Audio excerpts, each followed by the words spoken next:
저는 크게 나누면 두 단락으로 나눠집니다. 우리가 지난주까지 본 1장부터 8장까지 1장부터 8장까지는 주로 환상을 통해서 8가지 환상을 통해서 계시한 것이고요. 이제 9장부터는 하나님께서 직접 그 말씀으로 그 스가랴에게 말씀하신 것을 예언하고 있는, 말씀하신 것을 적어서 예언하고 있는 내용입니다.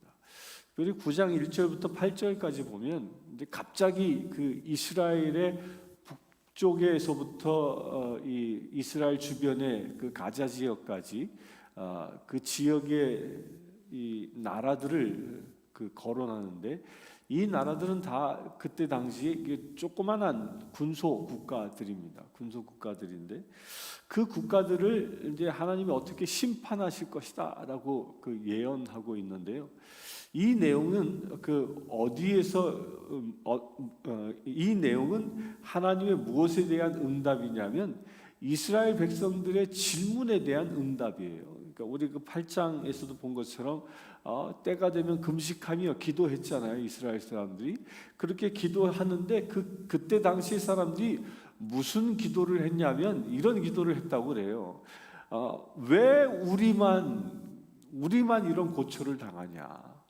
왜 이 바벨론이 제국을 이루어서 그 일대를 전부 점령했잖아요. 전부 점령을 했고 이스라엘뿐만 아니라 여기 나오고 있는 뭐 가자나 뭐 이런 나라들도 다 정복을 했는데 포로로 잡아가서 70년 동안 곤역을 치른 국가는 이스라엘뿐이라는 거예요. 나머지 나라들은 그대로 있다는 거죠. 그러면서 이스라엘 사람들이 얘기하는 겁니다. 하나님을 섬겼던 우리가 심판받았는데 왜 저 우상을 숭배한 저들은 아무런 일도 일어나지 않는 겁니까? 라고 오히려 그렇게 질문했던 겁니다. 그에 대한 답을 하나님께서 하고 계시는 것인데요. 이 답은 실제로 언제 이 답이 성취되냐면 알렉산더에 의하여 성취됩니다. 우리 지난번에 보았던 것 중에 하나가 이게 두로와 시돈 이야기는 우리가 에스겔을 보면서도 함께 보았죠. 두로와 시돈은 이스라엘의 북방 지역의 지중해 연안에 있는 국가였죠. 두로와 시돈, 그 나라는 이 육지와 섬에 두 개의 진영을 둔 나라라고 그랬잖아요. 그래서 육지로부터 섬까지 약 한 900m 정도 떨어져 있는 곳이었는데, 그래서 육지에서 쳐들어오면 섬으로 피하고, 섬에 해군들이 쳐들어오면 육지로 피하고, 그러면서 그들의 부귀 영화를 지켜왔던, 특별히 상술에 뛰어났던 그런 국가였습니다. 그들이 말씀에 보면 그 2절에 보면 그들이 매우 지혜로움이라고 말하는데, 여기서 말하고 있는 지혜롭다라는 것은 솔로몬이 말하는 지혜는 아닙니다. 여기서 말하는 지혜는 세상적인 지혜를 말하는 겁니다. 그러니까 장사 수완이 굉장히 뛰어났던 사람들이다라는 뜻이죠. 그래야 그들이 얼마나 장사 수완이 뛰어났으면 은과 금이 뭐 넘쳐날 정도로 그렇게 부귀를 누리는 나라였다는 겁니다. 그러나 그 나라도 언제 망합니까? 알렉산더에 의하여 망합니다. 알렉산더가 두로를 점령하고 시돈까지 이 바다를 메워버리죠. 메워버려서 이 두 진영을 다 정복해버리고 말고요. 그리고 그곳에 있었던 금은보화를 다 가져갑니다. 완전히 멸망하고 마는 것이요. 또 오늘 여기 말씀에는 요즘 이제 이 뉴스에 초점이 되고 있는 가자지구 이야기도 나옵니다. 이게 가사라고 되어져 있는데 이게 가자지구예요. 옛날에 이 다윗 시대에는 이 가자지구는 바벨론이래.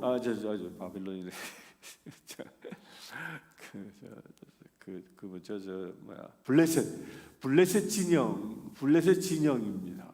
그 블레셋 진영인데 그 지역도 그 하나님께서 심판하실 것이다라고 이야기합니다. 이게 이 알렉산더 헬라 제국에 의하여 이 예언이 1차적으로 성취되어집니다.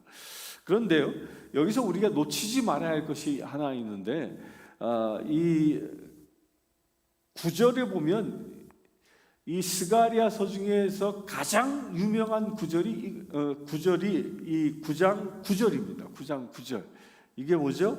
우리 얼마 전에 그 고난절 날 읽은 본문에 무엇이 나옵니까? 예수께서 나귀 타고 그 입성하시는 이야기가 나오죠. 그게 이 9장 9절의 예언의 성취인 겁니다.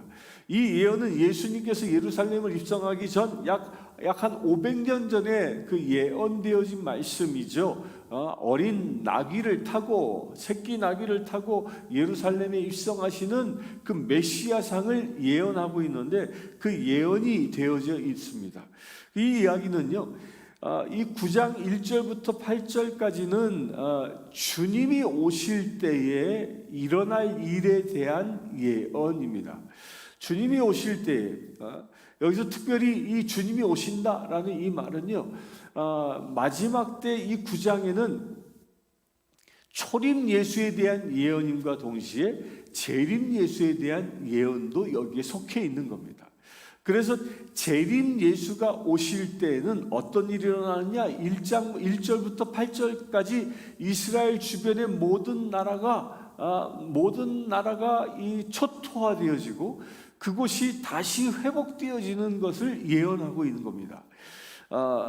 이게 여러분들 지금 그 팔레스타인 하면 그 베들레헴이 가장 그 중심 지역인데요. 그 베들레헴은 팔레스타인 지역이에요. 그래서 그 팔레스타인은 이스라엘 국가 영토임에도 불구하고 유대인들은 거기 못 들어갑니다. 제가 성지순례 갔을 때도 가이드가 유대인이었는데 그 입구에서 내리더라고요. 당신들끼리 가라고. 유대인들이 가면 테러 당하는 그런 곳이에요. 그 지역은 지금은 100% 무슬림이 다스리는 곳인데요. 놀랍게도요, 그 베들레헴 그 지역도 지금부터 약 100년 전까지만 해도 90%의 사람들이 그리스도인이었다고 그럽니다. 또 지금의 레바논 지역 있죠, 레바논 지역도요, 거기 약 90%가 기독교 국가였어요. 기독교인이었습니다. 그런데 어느 순간부터 무슬림들이 이사 오기 시작하면서부터 지금은 뭐 6대4 정도 된다고 그래요. 무슬림이 오히려 6이고 그리스도인들이 40%밖에 되지 않는 거예요. 그런데 점점 기독교인 수가 줄어들고 있는 겁니다. 시리아도 마찬가지입니다. 시리아도 원래 기독교인들이 있었던 곳이에요. 그런데 그런 곳들이 이 다 무슬림화 되어지고 그런 곳들이 하나님을 대적하는 세력들이 되어져 있습니다. 그런데 그 하나님을 대적한 세력들이 이스라엘을 쭉 둘러싸고 있는 겁니다. 이것은 마치 이 스가랴 시대 때가 지금 재현되고 있는 겁니다. 재현. 근데 그게 어떻게 되어진다고요? 평정될 것이다 라는 거예요. 이 스가랴 예언은 1차적으로는 헬라 제국에 의하여 평정되어지는 역사가 일어났지만 이제 재림 예수가 올 때에는 이 예언은 누구를 통하여 이루어질까요? 하나님의 군대들에 의해 이루어집니다. 그 하나님의 군대가 누굴까요? 저와 여러분들입니다. 예수 믿는 사람들이죠. 복음을 들고 영적 무장을 하고 그들을 해방시킬 사람들, 그런 사람들을 통하여 이 지역이 복음화되어진다라는 그 예언을 하고 있는 겁니다. 그 땅에 가득했던 우상 숭배가 떠나가게 되어지고 하나님 앞에 돌아오는 역사들이 일어날 것이다라는 예언입니다. 이런 예언이 우리에게 곧 속히 일어날 수 있게 되길 바랍니다. 그 레바논에 제가 아는 선교사 한 분이 가서 선교하는데 가끔 이렇게 보내오는 글을 보면 그 아주 처참하기 그지없습니다. 요즘 또 전쟁까지 하잖아요. 그러니까 늘 공포 속에서 살아가고 있는데 그런 분들이 하나님의 능력과 힘에 입이고 더 강력하게 복음을 전할 수 있는 그 기회가 될 수 있도록 우리 기도해야 합니다. 그 선교사님은 그럽니다. 지금 어려워지니까 오히려 죽게 돌아오는 백성들이 늘어난다는 거예요.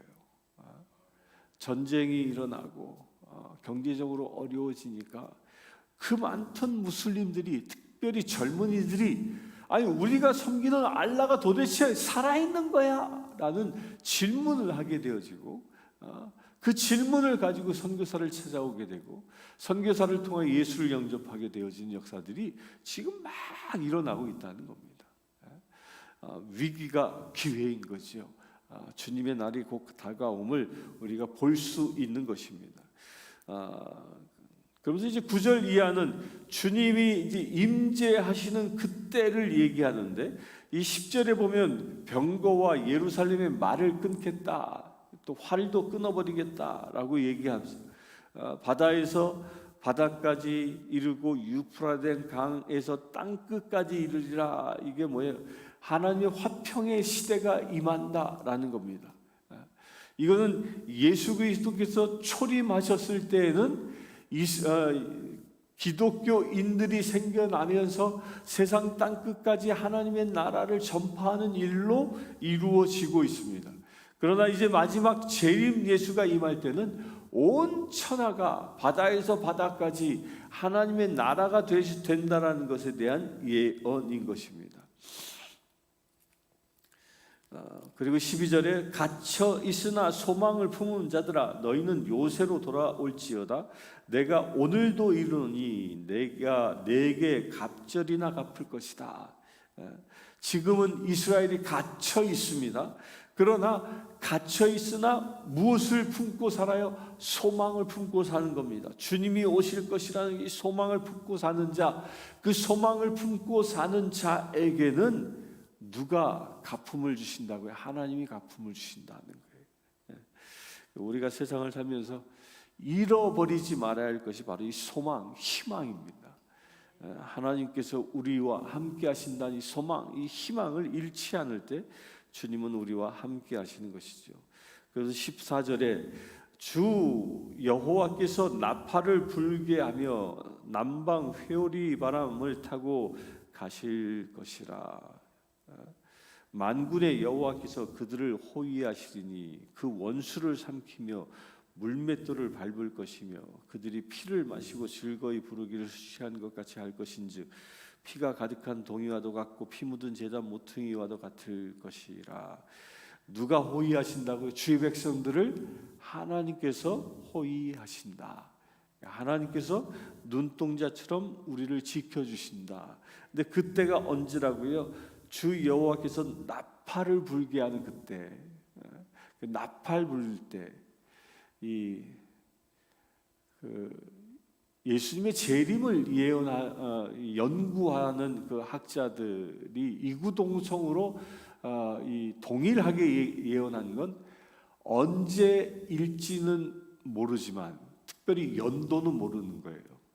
연도는 모르지만 절기는 정확하게 그 성경이 똑같이 예언하고 있다는 거예요. 예수님께서 어떤 절기에 오시느냐는 거예요. 그 어떤 절기에 오냐면 나팔절기 때 온다는 거예요. 나팔절기 때. 나팔 불 때. 그게 9월에도 약 10월 정도 되어집니다. 날짜는 조금씩 변동이 되지만 9월에서 10월 사이에 나팔절기가 있거든요. 왜 그러냐? 성경 전체에서 나팔 불 때 주님이 임하신다라고 예언했기 때문입니다. 오늘 말씀에서도 그 예언이 있는 거죠. 14절에 주 여호와께서 나팔을 불게 하며, 나팔을 불 때 온 사방에서 회오리가 일어나고 온 사방에서 주께서 임하시는 사건이 일어날 것이다 하는 겁니다. 그래서 우린 이 유대력으로 이 나팔절기 때는 사실 긴장하고 좀 있어야 됩니다. 이 사순절기 때 보통은 긴장하고 금식하며 부활을 맞이하기 위하여 준비하는데요. 이보다 더 중요한 게 사실은 나팔절기예요. 나팔절기. 그 나팔절기 때 언제 올지 압니까? 2024년 올해 나팔절기 때 올지 25년에 올지 모르는 거예요. 그런데 세계 전체의 흐름은, 지금 역사의 흐름은 이 나팔절기가 주님의 재림이 가까워 왔음을 계속적으로 얘기하잖아요. 계속적으로. 어제 뉴스에도 이 푸틴이 거의 정신이 나갔더라고요. 이제 EU하고 아예 한판 하겠다는 거예요. 또 EU도 또 가만히 안 있는 거, 막 프랑스는 막 파병까지 하고요. 이게 전쟁이 점점 커져요 지금. 이게 아주 어마어마한 이야기입니다. 이게 그냥 우리 여기 미국 땅에서 뭐 총소리 하나 안 듣고 살아서 안전할 것 같지만요, 이 전 세계에서 일어나는 일은요 절대 그렇지 않습니다. 주님의 날이 가까우고 있음을 우리에게 들려주고 있는 겁니다. 이것은 이렇게 이 뉴스 매체로 들려주는 것은요, 거꾸로 보면 우리로 하여금 깨어 기도하라라는 사인인 겁니다. 나팔 불 날이, 나팔 절대에 주께서 임하시는 날이 멀지 않았음을 예언하고 있는 것입니다. 그리하여 나팔절을 준비하여 주님의 재림을 맞이하는 사람들에게 무슨 일이 일어나느냐? 16절에 이 날에, 나팔 부는 그 날에 그들의 하나님 여호와께서 그들을 자기 백성의 양떼같이 구원하시리니 그들이 왕관의 보석같이 여호와의 땅에서 빛나리라. 우리를 빛된 자녀로 삼으신다는 겁니다. 그 형통함과 그의 아름다움이 어찌 그리 큰지 곡식은 청년을 새 포도주는 처녀를 강건하게 하리라. 우리에게 이런 일이 일어날 줄 믿습니다. 청년이 일어나고 처녀들이 일어나 강건한 주의 백성들이, 그 아름다운 주의 백성들이 일어나는 놀라운 역사가 일어날 것이라는 겁니다. 우리도 이에 대한 비전을 좀 가졌으면 좋겠습니다. 저는 이제 기도하다가 이게 하나 깨달은, 하나 이제 요즘 이제 알게 되어진 게 내시빌에 대학이 되게 많더라고요. 무려 18개나 있더라고요, 유니버시티가. 그들에게 복음을 전할 수 있는 길이 열리기를 소망하며 있습니다. 그들이 오늘 17절의 말씀처럼 곡식과 새 포도주로 그들이 아름다움을 발할 수 있는 그 날이 속히 임하기를 소망하길 바랍니다. 함께 기도하겠습니다. 특별히 주님이 재림하실 때가 멀지 않았음을 지금 이 시대는 말하고 있습니다. 이런 시대에 저 이스라엘 땅이 온전히 회복되어지고 주님의 날이 속히 임하여 나팔절 때 주님의 재림이 임할 수 있도록, 주님의 재림을 준비하는 주의 백성들이 온전히 일어날 수 있도록, 그래 이스라엘을 둘러싸고 있는 저 이방 백성들에게 하나님의 복음이 온전히 선포되어져 저들을 둘러싸고 있는 사단의 신령들이 깨어지고 하나님의 백성들이 불길처럼 일어나는 일들이 속히 임할 수 있도록 이 시간 합심하여 기도하기를 원합니다.